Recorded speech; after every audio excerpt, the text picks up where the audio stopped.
Well, Reverend Dr. William J. Eisenman. He's here? Where is he? My illustrious Where is he? mentor. It looks like the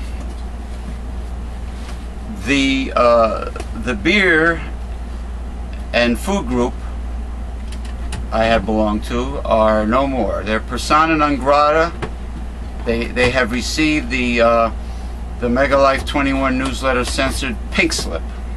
Oh boy. And I will explain what happened. But oh boy. like I was saying before, it's not the examples I'm going to give are not just referring to the individuals I'm going to mention, but it's a pattern with human beings. It seems to be a pattern nationwide, especially in America, maybe even worldwide. And this is the deal. This is what happened.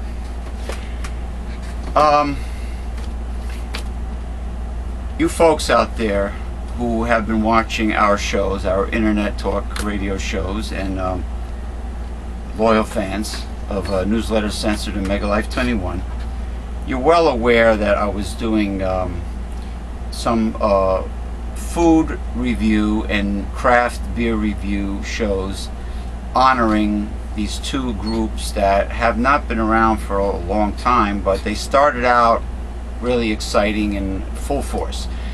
Regional Food and Drink and Honest Craft Beer Reviews. Now, Mr. Red Rooster started Regional Food and Drink, former good friend of mine, and unfortunately I was very sad to have a parting of ways and a falling out with, even though I have no problem with the gentleman, Mr. John Starodumsky of Honest Craft Beer Reviews. Very intelligent man.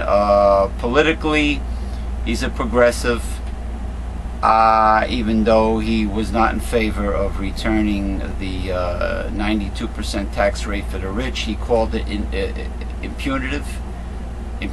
It was too harsh. No such word. Punitive. Oh, punitive. Thank you. And you know, I mean, which makes me wonder how progressive is Mr. Starodumsky, if he felt that way. But anyway, we'll get to that. So, of course, the first group I quit were the clan, the clique that were associated with Hot Dog Nation, which was started and owned by Irwin Benz of Time Warner, award-winning show Keeping Country Strong, okay, up in the Hudson Valley area. Now these people, the first people I quit were the whole clan, the whole clique that belonged to Hot Dog Nation. And they, of course, created other groups, stupid groups like Ellen Loves Hamburgers, something like that, and another group, you know, was Ellen Freed and her witch Medusa friend, Michelle Medusa Steinbitch, or I would call her Steinberg. It's all one clique, and these people basically are food and drink groupies. They are Food Channel and Travel Channel celebrity groupies. They admire certain people on the Food Channel, and there's one guy who's like the patron saint of hot dogs at Hot Dog Nation, John Fox. Just because he was on TV, they kiss his ass. I mean, the only thing he talks about, the only thing you can talk about, besides having a high quality Frankfurter in the bun, is the many various array of toppings, condiments that can go on top of a hot dog. Mix and match this condiment with that condiment, take this condiment off, add this condiment. But big deal, it's about toppings. It's not rocket science, but they admire him. They look up to the guy because he was on TV. We're following a pattern here. Starstruck people. Anyway, the old term was starstruck. So these people are groupies. They kiss ass, and just because kiss corporate ass or network ass, just because I criticize and I told the truth how I see it about certain food celebrities, certain personalities, and gave my honest critique, I got yelled at and censored and was threatened to be thrown off the group just because I gave an honest critique, an honest review on the Food Channel celebrities. And I was called by Irwin Benz. I was called. He told me I was being negative, and they have a thing about negativity. It's like they live in the land of Oz, an Alice in Wonderland world, where people go around with a big saccharine sweet Joel Osteen smile on their face, a grin, and pretend that nothing is wrong, or they love everybody. Like Barney the dinosaur. I love you, you love me. You know, it's sickening. It's not the real world, okay? So everything is like positive, everybody's stroking each other, everybody's kissing ass. It's not me, it's fake, it's phony. So I quit. I beat him to the punch. I quit those groups because before they gave me the boot. It's always better that way. You know, you have the last word. You know, I mean, it all comes like Irwin Benz does the show with Carl Richards, who is a fat, pompous, narrow-minded urban cowboy who thinks that he's Gene Autry or Roy Rogers or Johnny Cash, and he has a band. He plays locally in the Hudson County area. I mean Hudson Valley, New York area, Orange County, and he is the type of person. He's like, it's not a democracy. It's like he's a dictator over there. You know, it's his way or the highway. So Irwin tolerates him because, you know, he wants to be a broadcaster and it's a place to work. So he tolerates Carl Richards, and he goes with the flow because Irwin bites his tongue, plays the game, goes with the flow, as opposed to James P. Madonna, which can't bite his tongue and can't be fake and phony and has to be honest. Okay, I just can't sit back and grin if I don't like somebody for just reasons. So anyway, so he polishes Carl Richards' apple, so to speak, so he can do the show. The cameraman, Fritz the Cat, I mean, he has no opinion. He don't want to get involved, which I understand, but he's a good progressive.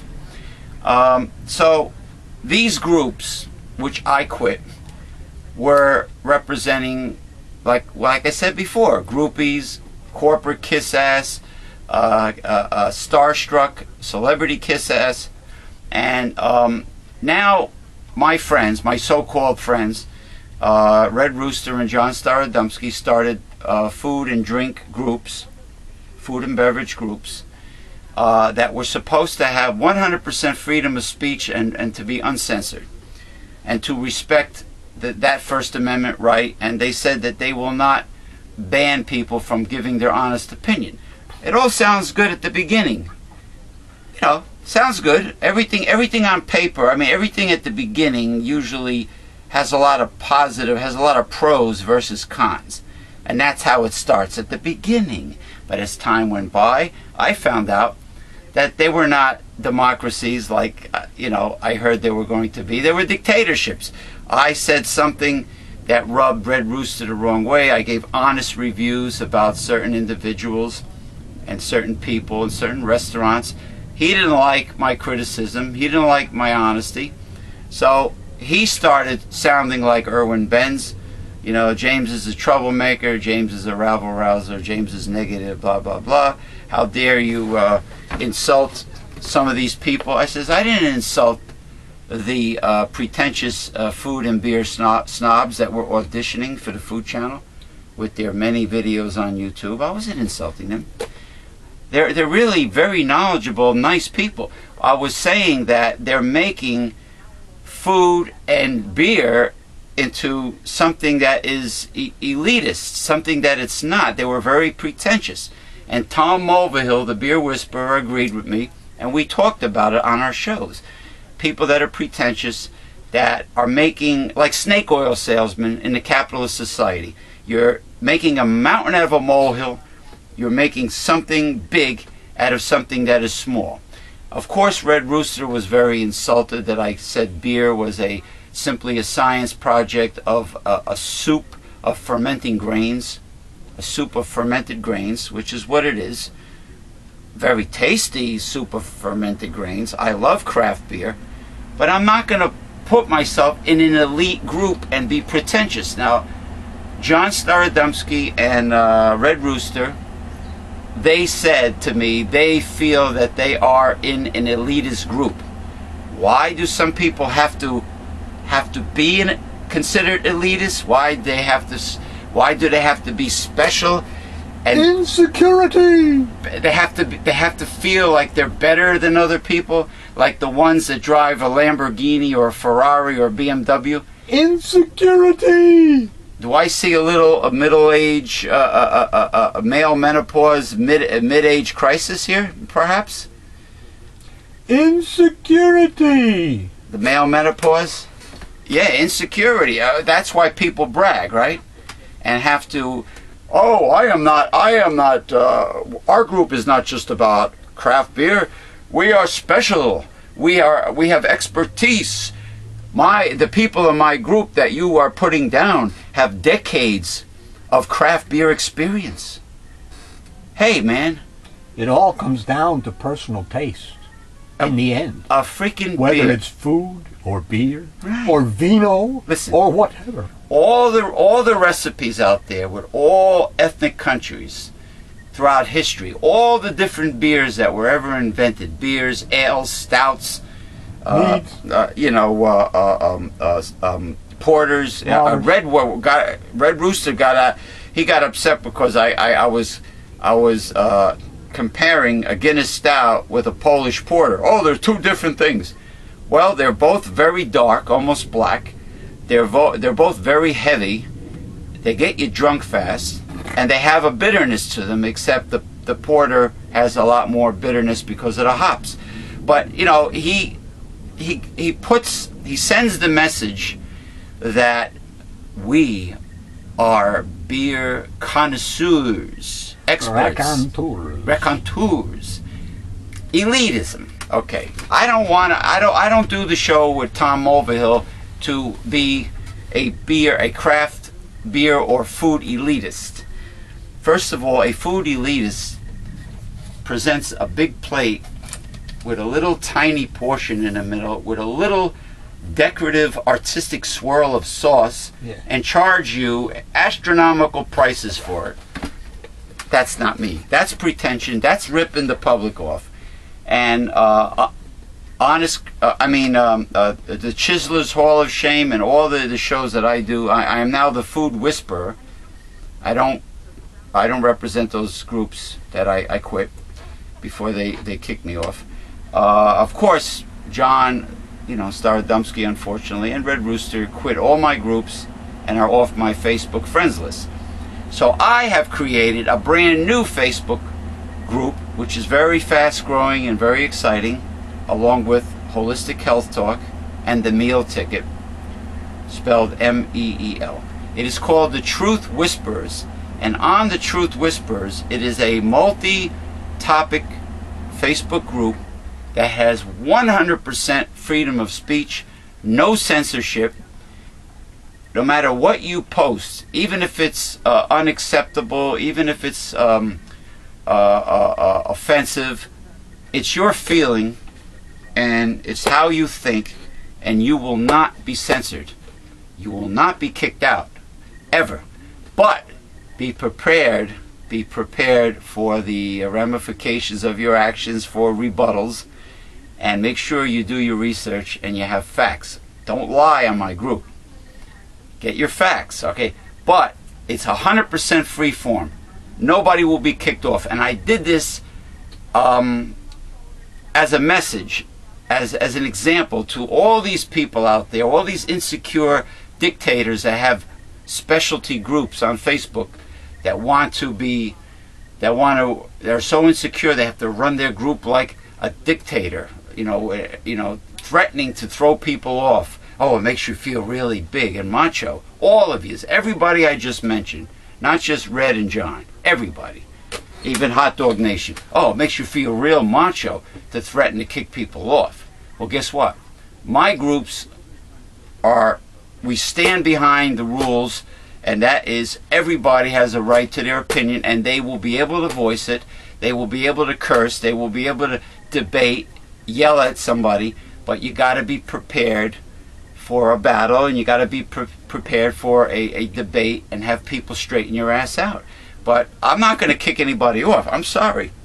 If you want to post something that's sensual or sexuality, it's your business. It's your right.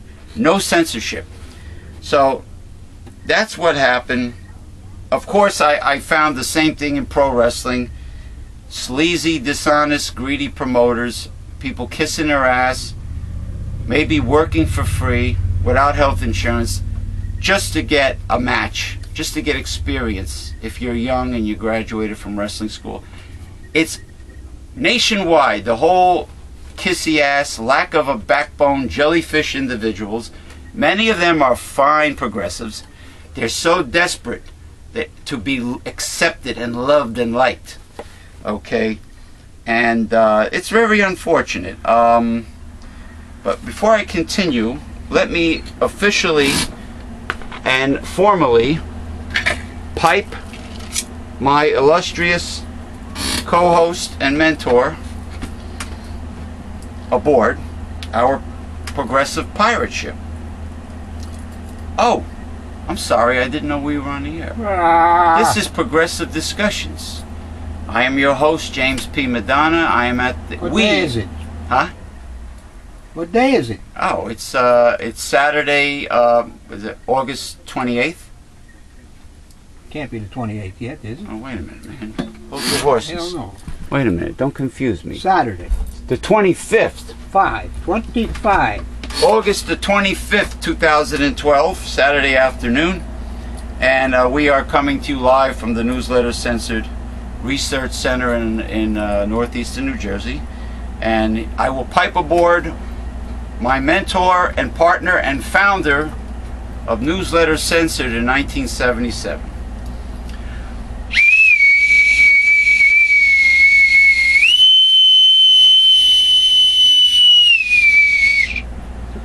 Ahoy, matey. Welcome aboard the Reverend Dr. William J. Eisman. Jeez, guys, thanks. How are you feeling, Who's steering this ship? I had procured this authentic bosun's whistle, which has been unchanged since the 12th century England during the Crusades. I have procured this many years ago in the 1980s in Newport, Rhode Island, the Ocean State. Cool. Now, welcome aboard. How you feeling, sir? Pretty good, pretty good. Pretty good. Now, continuing, I was debating with this right-wing fundamentalist conservative Republican T. Thuglicon ass-kisser who might not have been in a high-income bracket. This person might have been a middle-class person or lower middle class, because there are many suckers, many lemmings that vote Republican that are not rich. Why do they vote Republican if Republicans do not have their best interests at heart? Because since Republicans only care about the rich, so why would a poor or middle-class working stiff or unemployed stiff, why would they vote Republican? I don't know.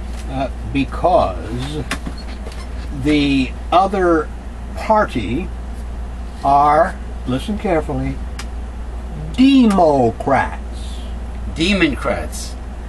Because of propaganda, of conservative propaganda, we are demonized for being left-wing progressive Well, it liberals. goes back to what you were just bitching about in the beginning of the show. It's again an example of insecurity and self. Right. I'm better than you. Right. And as far as... When the Bible says that all have sinned. That's true. All have sinned. And then with insecurity, these people, it really bothers them to be unaccepted and and disliked or unloved by the GOP.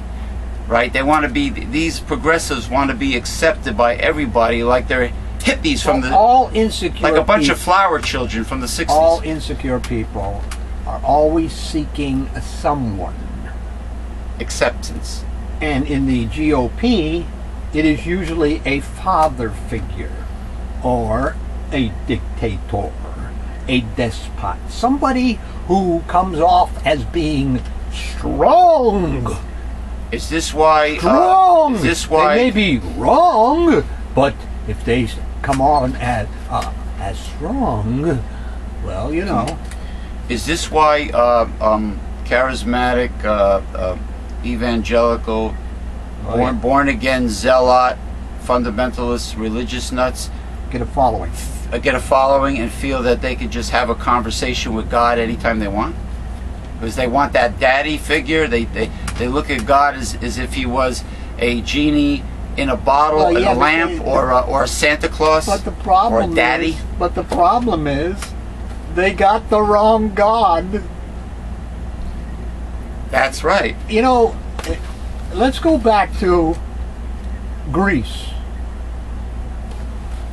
I believe Greece had like 30,000 gods. What about Hinduism? Well, I'm not even going to argue Hinduism at this moment. But none of those gods existed. None of those gods exist today. Yet there were millions of people who devoted their lives to these non-existent gods. Not only gods, but demigods. Demigods, whatever. Demigods, lower rank.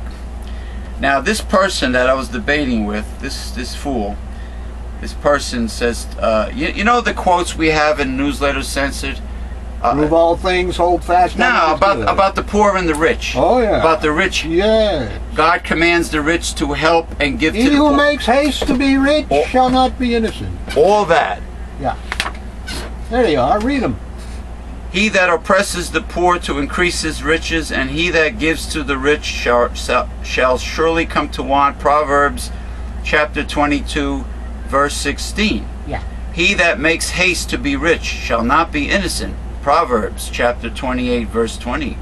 As the nail sticks to the stone, so does sin sticks to buying and selling. Correct. Ecclesiastes chapter 27, verse 2. So God is not too crazy about capitalism.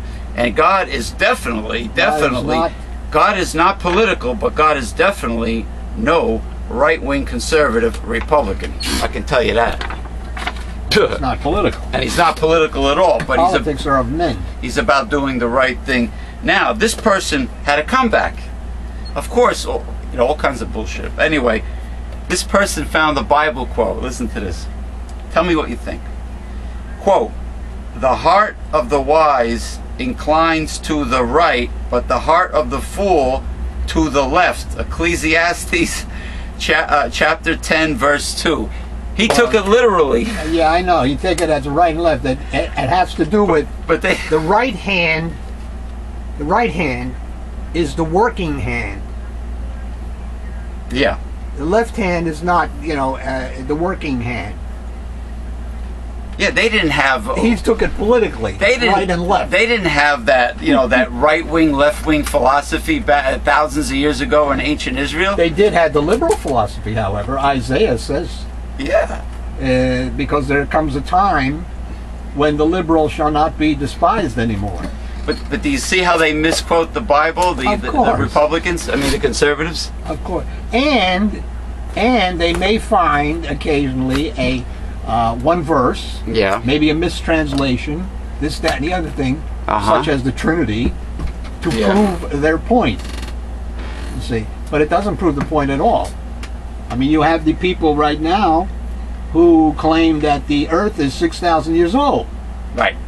And they'll claim whatever verses they claim, but they don't look at Psalm 104:30, and of course the Genesis 1 verse 2. Yeah. And don't understand that verse 2, after the Earth was created and the universe and etc., verse 2 now talks about a time when there was some sort of tohu and bohu are the Hebrew words, chaos and destruction occurred on the earth.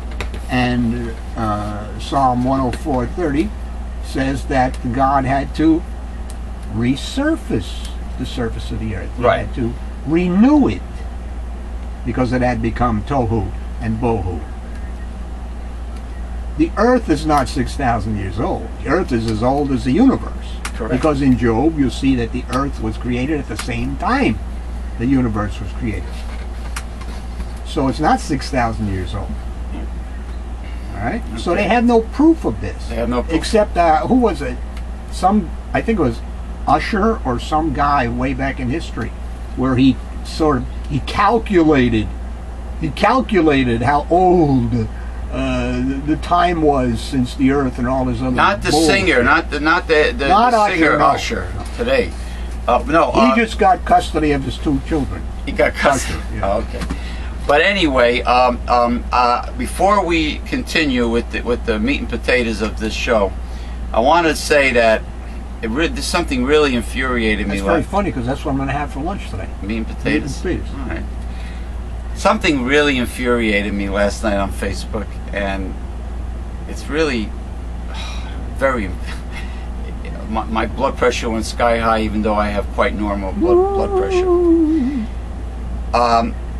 Someone submitted a photograph of. I mean, everybody knows that the green movement has become very popular, and many holistic health and nature-oriented people embrace the green movement, and everybody knows that the cost of living is getting higher and worse for Americans, higher and higher, and will get worse, and will get even worse. And I mean, the price of the corn, the drought, the price of groceries, ethanol, have always been too high, and will get even higher. So, people with homeowners have brought back the Victory Garden. Yay! Like our ethnic grandparents used to grow fruits and vegetables in the backyard during the war. Right, and there was no lawn, which is stupid anyway.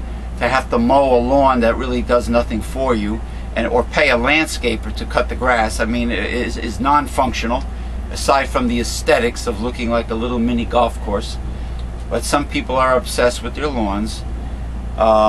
Maybe it's a Jersey thing, But anyway, these people are starting to grow very, very beautiful backyard gardens, fruits and vegetables, and to try to offset the high price of groceries. And if you can store it in mason jars for the fall and winter, even better yet.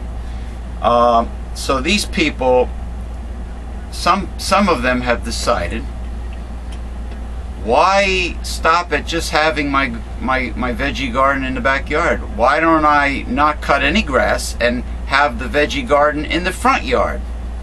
I think it's an outstanding idea to try to beat the fat cats, right? The food industry. Guess what? I should have got the name of the town, but this town, oh damn, I should have wrote it down. I should have tried to get the name of the town, but it was in the United States. Residential area. They threatened this individual that owned the house that was the photograph, which is on the group, my groups, Holistic Health Talk and the Truth Whisperer, if you want to see it on Facebook. The town threatened to fine this homeowner $300 per day as long as their front yard was a vegetable garden and not a lawn, because it was bringing. And then this woman who's defending some property owners organization from the left wing Facebook page started hollering and bitching about what I said, because she said that the person with the vegetable garden in the front of the house was bringing down the property values of everyone else in the neighborhood. Boy, follow the money trail, huh? And of course, the same thing goes for if you want to be a beekeeper and raise wildflower honey. Like in New York, people are bitching and moaning about people that have commercial beehives. If you have a hen house and you want to save money on chicken eggs, and you want to raise your own hens for eggs instead of buying them at the supermarket, neighbors are bitching and ratting on you for that. So always the artificial fighting against the natural. Yeah. So what is wrong with a person wanting to get rid of their front lawn and growing vegetables in the backyard and the front. Nothing. I don't see nothing wrong with that. Except the fact that that person, that artificial person, doesn't understand where her food comes from. The it's bitch, her, right? the Medusa. Yeah. She understands that she goes to the grocery store, the supermarket, and buys her food. She's going on and on. She has no umbilical cord to the land. She says, like, about, the homeowners association, this and that, and a person knows the rules before they buy a house in any community. They know the rules. So you know what I said to her? Guess what? This whole thing about the American dream of owning your own home, you don't own the land. You might own the building, but you do not own the land, and that's why you cannot do what you want with your land. So this whole thing about, Yankee Doodle Dandy, American Dream, and home ownership, it's bullshit. And it used to be eminent domain would be used by the government for public purposes. But today, with the Kellogg decision in Connecticut, of course, it is now for private things that they can take your home and land. So, for a private company. Commercialization. Lobbying to get the laws in their favor. Profit. How do you think we got into the financial crisis in 2007, 2008? Because the laws were changed to protect the guilty. And deregulation, of course, of companies. Well, if you change the laws, you got nothing to regulate. So, of course, there goes the concept of being independent and self-sustaining. Free. Like Republicans are always talking about self-sustaining, self-reliant, and freedom. They don't. But if it cuts into